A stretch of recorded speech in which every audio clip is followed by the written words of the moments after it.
आगे बढ़ेंगे और खबर शामिल कर लेंगे भक्कर से। हमारे ब्यूरो चीफ भक्कर सैयद आफ्ताब हुसैन बन्नी की रिपोर्ट के मुताबिक जहां पर अस्पतालों में सख्त इक़दाम किए जा रहे हैं, जिला के सरकारी अस्पतालों और मराकज़ सेहत में हेल्थ केयर सिस्टम की सर्विस डिलीवरी पर कड़ी नज़र रखी जा रही है ताकि अवामुन्नास को इलाज मुआवजे की हमा वक्ती सहूलियात के हसूल में दिक्कत का सामना न करना पड़े।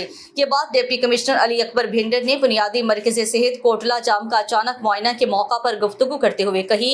इस मौका पर ADC रेवेन्यू जफर हसन नकवी और AC राना गुलाम मुर्तज़ा भी उनके हमरा थे। डिप्टी कमिश्नर अली अकबर भिंडर ने कहा है कि अस्पतालों, दही और बुनियादी मराकज़ सेहत में डॉक्टर्स और तिब्बी अमला की हाजिरी, सफाई के इंतजामात और दीगर इंतजामी अमूर की मॉनिटरिंग की बाकायदगी से यकीनी बनाई गई है ताकि मरीजों के लिए हर लिहाज से मौक़िफ़ माहौल बरकरार रखा जा सके। डिप्टी कमिश्नर ने मुआयने के मौका पर हाजिरी और सफाई के इंतजामात का बतौर खास जायजा लिया। उन्होंने मुख्तलिफ शोबों का मुआयना करके आवाम को फराहम की जाने वाली तिब्बी सहूलियात का जायजा लिया। डिप्टी कमिश्नर अली अकबर भिंडर ने बुनियादी मरकज़ सेहत की इंतजामिया को हिदायत जारी की हैं कि मरीजों के लिए रोजाना की बुनियाद पर अद्वियात की हस्बे तलब दस्तयाबी यकीनी बनाई जाए।